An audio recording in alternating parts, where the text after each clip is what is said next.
की बात अगर मैं करूं, हफ्ते की अगर बड़ी खबरों की मैं चर्चा करूं, तो यकीनन तालिबान को लेकर भारत के मीडिया में, भारत की सियासत में जो चल रहा है वो बहुत बड़ी खबर है।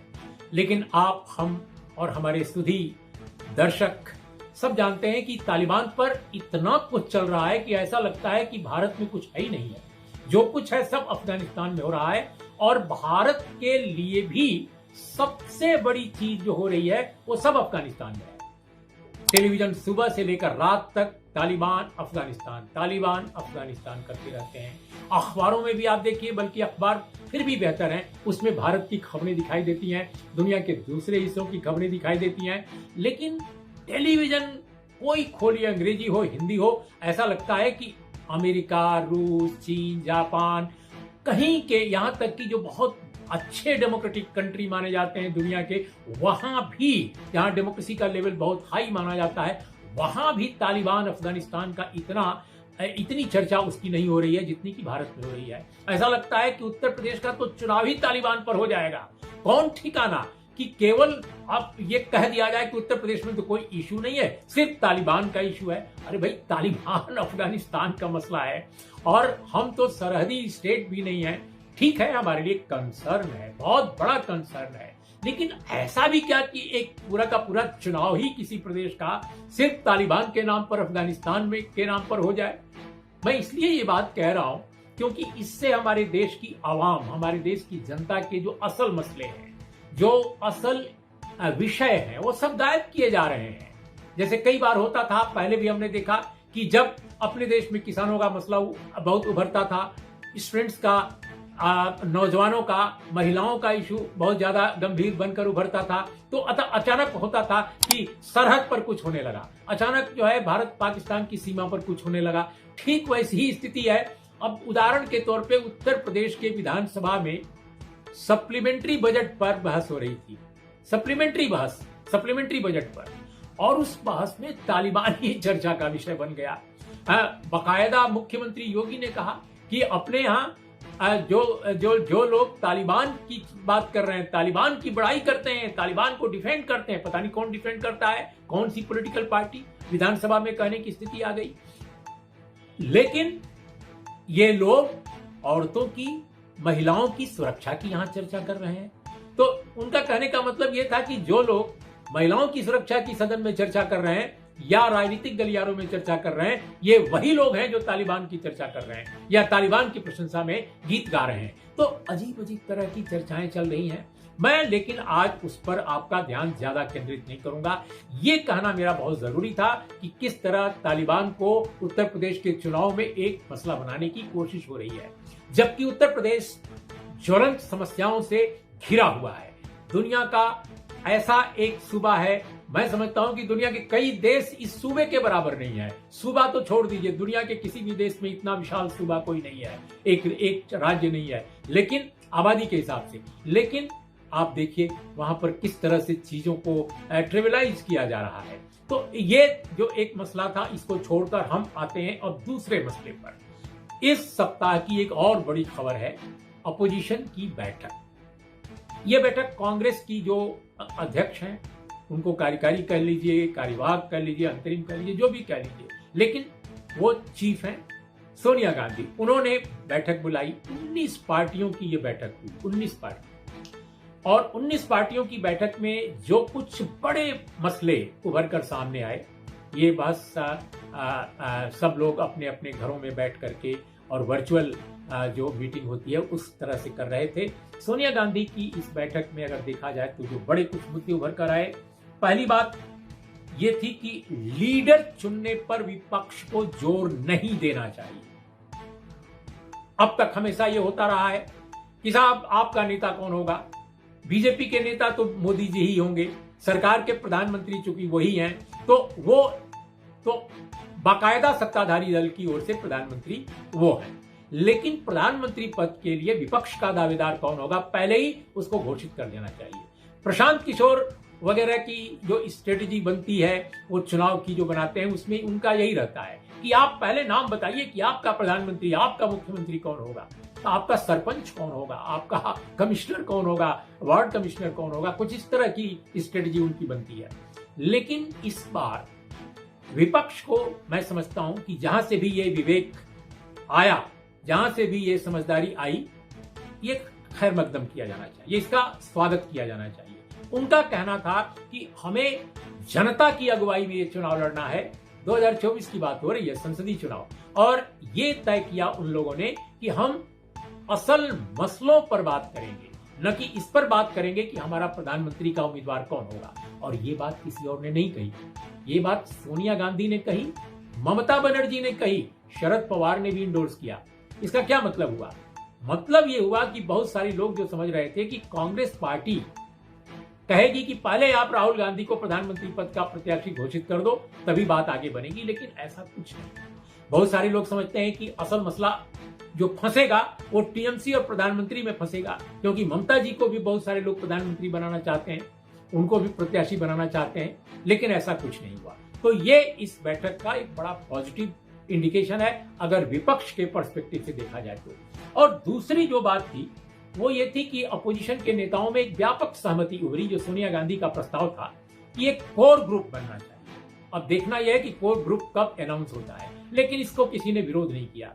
इस बैठक की बहुत दिलचस्प बात यह थी कि कुछ ऐसे लोग आए जो आमतौर पर कांग्रेस द्वारा बुलाई गई बैठकों में अतीत में नहीं आते थे। जैसे मुख्यमंत्री महाराष्ट्र उद्धव ठाकरे थे, हालांकि अब तो कांग्रेस के एलआई हैं, लेकिन आमतौर पर वो इस तरह की बैठकों में नहीं आते रहे हैं।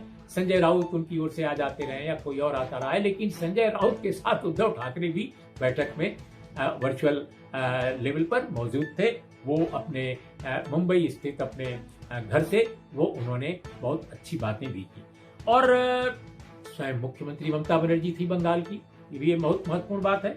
इसके अलावा एक और बात उभर कर सामने आई कि आमतौर पे कई बार टीएमसी और लेफ्ट पार्टीज के बीच में विवाद चलता था, लेकिन टीएमसी और लेफ्ट में ऐसा लगता है कि एक समझदारी उभर रही है कि स्टेट लेवल पर तो उनके कॉन्ट्रडिक्शन बरकरार रहेंगे, उनके बीच आमने सामने की लड़ाई बरकरार रहेगी राजनीतिक स्तर पर, लेकिन नेशनल पॉलिटिक्स में, राष्ट्रीय राजनीति में वो मिलजुल कर काम करने को लगता है कि तैयार होते नजर आ रहे हैं। तो ये भी एक बेहतर साइन है और एक समझदारी इसमें दिखाई देती है।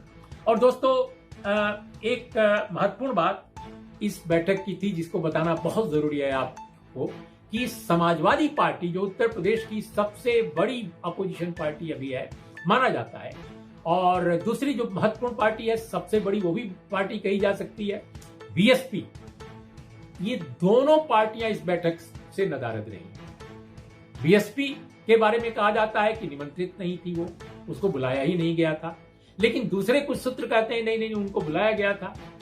बहरहाल जो हमारे सूत्र हैं बताते हैं कि शायद संभवतः बीएसपी को काफी समय से अपोजिशन का पार्ट नहीं समझा जा रहा है, और प्रियंका गांधी ने कई बार इस तरह की इंडिकेशन भी दिए कि बीएसपी अपोजिशन के साथ नहीं जोड़ना चाहती है। तो हो सकता है कि ये मसला सही हो कि उनको न आमंत्रित किया गया हो, लेकिन समाजवादी पार्टी का जहां तक सवाल है उनको आमंत्रित किया गया था। उनके एलआई जो आरएलडी है उनको आमंत्रित किया गया था।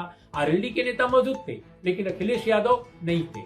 अखिलेश यादव के बारे में अपोजिशन के बयान में कहा गया कि वो उत्तर प्रदेश के इंटीरियर में कहीं ट्रेवल कर रहे थे, इसलिए बैठक से कनेक्ट नहीं हो पाए। अब ये जो दलील है इसका कोई मतलब नहीं है। अरे भाई, आप अगर नहीं कनेक्ट हो पाए तो आप अपनी पार्टी के किसी बड़े नेता को आप नॉमिनेट कर देते। हमेशा ऐसा होता रहा है, रामगोपाल यादव से लेकर के और बहुत सारे पार्टी के अन्य नेता हैं वो नुमाइंदगी करते हैं बैठक में, लेकिन समाजवादी पार्टी नहीं आई। तो इसके क्या मतलब है, खासकर उत्तर प्रदेश चुनाव से पहले? ये बड़ा दिलचस्प है, जबकि ये बैठक उत्तर प्रदेश चुनाव के लिए नहीं थी। तो ये एक अपोजिशन की जो यूनिटी या अपोजिशन के बीच जो कोऑर्डिनेशन की बात है 2024 के चुनाव के मद्देनजर, मैं समझता हूं कि ये बहुत महत्वपूर्ण चर्चा हुई और उसमें कुछ पॉजिटिव साइन निकले। लेकिन जो पॉजिटिव जो संकेत निकले हैं उसके अलावा कुछ चिंताजनक पहलू भी उभरते हैं, खासकर उत्तर प्रदेश की राजनीति को लेकर, कि कैसे जो महत्वपूर्ण पार्टियां कुछ हैं वो अभी भी अपोजिशन के साथ उस तरह की संबद्धता केंद्रीय स्तर पर नहीं हो पा रही। हालांकि पिछली बार जो बैठक हुई थी आई थिंक वो जो पहल की गई थी जिसमें शरद पवार वगैरह काफी महत्वपूर्ण रोल जिनका था, उसमें कपिल सिब्बल की बात कर रहा हूं, उनके जो घर पे बैठक हुई थी, उस बैठक में ये लोग मौजूद थे लेकिन यहाँ नहीं थे। आम आदमी पार्टी भी नहीं बुलाई गई थी, आम आदमी पार्टी जबकि वहां थी। टीडीपी और राजशेखर रेड्डी जी के पुत्र जो जगन मोहन रेड्डी की पार्टी है वाईएसआर कांग्रेस, उनके नुमाइंदगी भी इस बैठक में नहीं थी। तो ले देकर अपोजिशन की इस बैठक का ये एक मैं आपको ये खबर आपके सामने रखना चाहता था। तीसरी जो खबर मैं आपके सामने पेश करना चाहता हूं वो बड़ी दिलचस्प खबर, और वो खबर इस हफ्ते की ये है, आमतौर पे इस पर कम ध्यान गया, कि नितिन गडकरी साहब जो भारत सरकार के वरिष्ठ मंत्री हैं, भारतीय जनता पार्टी के अध्यक्ष रह चुके हैं, नागपुर के रहने वाले हैं, उन्होंने एक बयान दिया। अब इस बयान में उन्होंने किसी तीसरे आदमी का नाम नहीं लिया, सिर्फ दो आदमी का नाम लिया। उन्होंने कहा कि भारत के लोकतंत्र में, भारत के लोकतांत्रिक इतिहास में दो जो बड़े नेता हैं, सबसे आदर्श नेता हैं। कौन कौन? एक तो नाम ले लिया जवाहरलाल नेहरू का, पता नहीं कैसे, और दूसरा नाम अटल बिहारी वाजपेयी का। तो चलो, अटल बिहारी वाजपेयी तो आरएसएस के प्रचारक थे, आरएसएस के साथ थे, और भारतीय जनता पार्टी के वरिष्ठतम नेता थे, प्रधानमंत्री थे बीजेपी के, वो तो ठीक है, पार्टी लाइन चलेगा वहां। लेकिन नेहरू, जिनको आरएसएस और बीजेपी दोनों रोज सुबह शाम कंडेम करते रहते हैं, आखिर उनको नितिन गडकरी साहब ने क्यों उनका नाम लिया, उनको कैसे आदर्श नेता दिया, आदर्श नेता के रूप में देख लिया, ये इसको लेकर बड़े प्रयास लगाए जा रहे हैं। और आदर्श नेता की श्रेणी में सिर्फ दो ही नाम। अब आज तो यह माना जाता है कि नरेंद्र मोदी जी जो मौजूदा हमारे देश के प्रधानमंत्री हैं, बीजेपी तो ये कहती है कि उनके बराबर का कोई नेता आज तक आजादी के बाद पैदा ही नहीं हुआ, और प्रधानमंत्री तो हरगिज कोई नहीं पैदा हुआ ऐसा।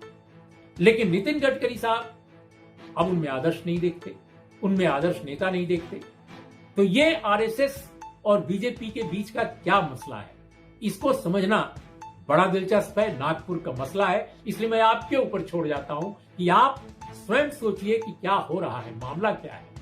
और दोस्तों, बिल्कुल चलते चलते एक बात ये मैं करना चाहता हूं कि ये जो विपक्षी जो एकता की बात जो मैं अभी कर रहा था जिस बैठक की, उसका एक पहलू जो उभर कर सामने आया, कोर ग्रुप कहा ही जाता है, अभी बताया जा रहा है कि इसमें एक ऐसी कोऑर्डिनेशन की बात चल रही है जिसमें कोई एक अध्यक्ष नहीं होगा, जिसमें एक प्रेसिडियम टाइप होगा या को कन्वीनर्स होंगे। तो ये यूपीए से शायद थोड़ा डिफरेंट रखने की एक कोशिश है। अब देखना है कि इसको लेकर आगे क्या होता है। लेकिन निश्चित रूप से इसका मतलब यह है कि अपोजिशन अपने पीछे की गलतियों से सबक ले रहा है। अब वो कैसे सबक लेता है, क्या करेक्शन करता है, ये देखना बाकी है। बाकी अपने देश में, खासकर उत्तर भारत में, जहां से मैं बोल रहा हूं, दिल्ली से और एनसीआर के आसपास के इलाके से, आप देख रहे हैं खूब झमाझम बारिश हो रही है। और रात को भी बारिश हुई, बीती रात, आज दिन भर बारिश हुई, बीच बीच में रुक रुक कर अभी फिर बारिश हो रही है। और जो हमारी जानकारी है कि उत्तर के बड़े इलाके में, काफी बड़े इलाके में देश के, बारिश झमाझम हो रही है, गली गली पानी है, सड़क पर पूरा फैला हुआ पानी है, दिल्ली में तो कई जगह जाम लगा है। तो ये भी एक मानसून का ये जो मिजाज है, वह भी एक बड़ी